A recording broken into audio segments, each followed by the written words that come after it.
Hello, and thank you for your interest in the Elementary Education Graduate Program at George Mason University. My name is Valerie Bardish, and I'm the Academic Advisor for the program. Over the next 10 minutes, I am going to explain the application process, the admission eligibility requirements, and the overall structure of the graduate program. The vision we have in our program is that our graduates will be reflective teachers who are responsive to the students' diverse needs and who are ready to advance the 21st century classroom. Reflective, responsive, and ready. We know that you have options when it comes to choosing a graduate program for your elementary education degree. So why should you choose Mason? For one, we're an award-winning program. In the past, we have won from the National Association for Professional Development Schools the Exemplary PDS Program Award. Our alumni regularly win teaching awards. We have developed strong partnerships with our local school districts, and we work closely with them in the development of our teacher candidates. Our faculty are exceptional, and our unique cohort model allows students to really get to know each other throughout their time in the program, and it creates a supportive network for them. Here at Mason, we offer 3 licensure pathways for students seeking a degree and a license to teach elementary school in Virginia. We have a Bachelor's of Education in Elementary Ed, but this video is going to focus on the last 2 options. Our Master's of Education in Curriculum and Instruction with a concentration in Elementary Ed. And then for current Mason students who are exceptional, they have the option to do that master's degree as a Bachelor's to Accelerated Master's. That's quite a mouthful, so we call it the BAM program. At the end, I will include some additional details for prospective BAM students. To apply to the program, you must complete the online application, pay the fee, and submit the required supporting documents. Those documents include a short goal statement, official transcripts from all colleges or universities that you've attended other than Mason, your resume, and recommendation letters.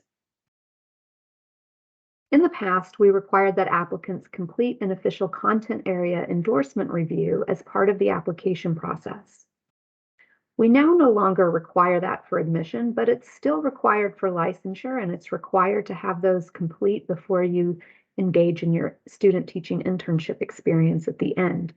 So I strongly encourage you to get your content area endorsement review while you're applying to the program, so you can plan accordingly if there are any remaining courses that you may still need.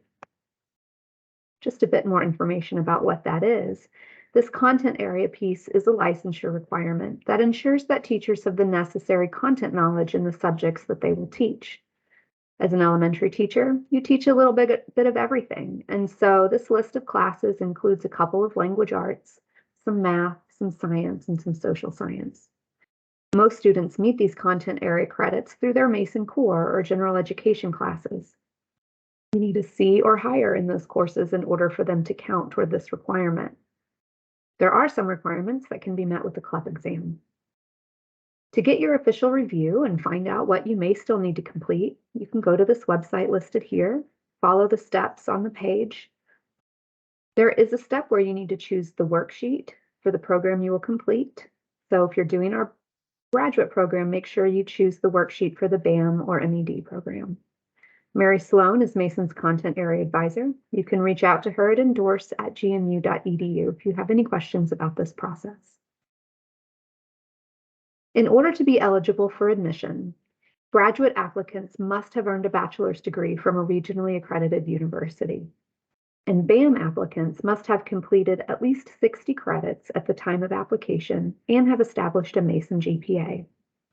For both types of applicants, we look for at least a 3.0 cumulative GPA or higher.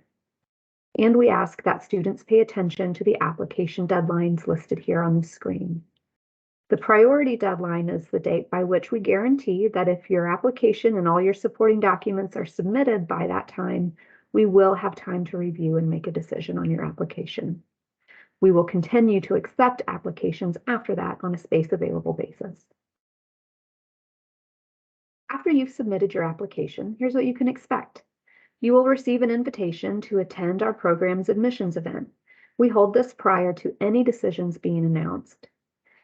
We give an overview of the structure of the program, the expectations and requirements, so it'll go into a bit more detail than what I'm providing today. So this is your chance to get your questions answered before you commit to the program. Following that event, admission decisions will be sent via email, and you will be asked to either accept, decline, or defer your offer. All students who accept their offer of admission will need to attend a mandatory program orientation event before classes begin. After that orientation, we will send you the course registration details for your first semester in the program. So let's talk a little bit about what the program looks like. This is a 39 credit initial licensure program that results in a master's degree and eligibility to get a license to teach pre-K through 6th grade in Virginia. We offer a cohort model where you will be placed with a group of other students, usually around 15 to 20, and you will move through the program with that group. For students who have other life commitments or something comes up and they can't stick with their cohort for the whole time, we do have the ability to provide some flexibility if you need it. We offer admission 3 times a year, summer, fall, and spring. In the beginning of the program, in your first several semesters, you'll be completing teaching methods courses, and all of those courses will require that you complete some field experience hours each semester. It's usually 15 hours per class. This field work and the student teaching internship at the end will be situated in one of our professional development schools. Students do not get to choose where they complete these hours. They will be assigned by our placement coordinator in the program. And then finally, the program culminates in a student teaching internship, and you'll have the option to choose a semester-long internship or a year-long. Here are a list of the classes that you will be taking in the program.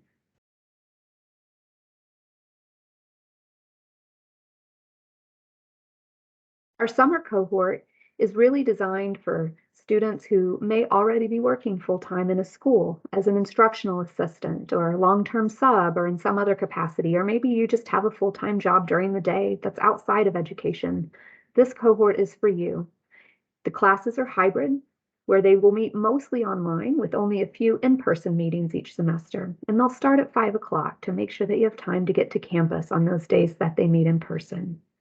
It's 6 semesters long, and it consists of 2 classes per semester. Our fall cohort is one that I think it's our quickest option. It can be done within 5 to 6 semesters, and we generally get enough applicants to be able to offer a daytime class option and an evening class option. It will start out with 2 classes in that first fall and spring semesters, but then in that summer, it's going to amp up to 3 classes, and then 3 in the next fall, and then in the spring, you'll be doing student teaching.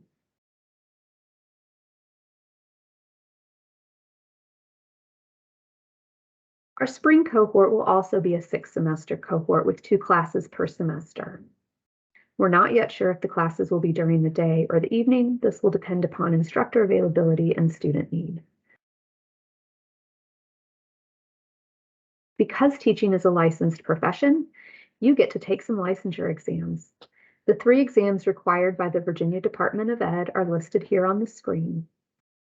Students must take and pass these exams and have the official passing scores in their Mason record prior to engaging in student teaching internship at the end of the program. Here are the additional BAM details I promised. So the BAM option results in a student earning 2 degrees at Mason, a bachelor's in anything other than elementary ed, and then the master's in curriculum and instruction with the elementary ed concentration. Once a student has completed 60 credits, they can apply to the BAM program, and if admitted, they can begin taking those graduate level elementary ed classes once they've completed 75 credits. Usually, once a student finishes their bachelor's, they will be able to finish the master's in 1 year. There are some financial perks to this option. You would pay undergrad tuition rates for up to 18 credits of the graduate classes, and up to 12 of those credits can double count toward both of your degrees. And teachers with a master's degree tend to get paid a little bit more. So it can be in your best interest to earn that master's. If you're interested in this option, you can meet with Carrie Marianos, the Education BAM advisor at Mason.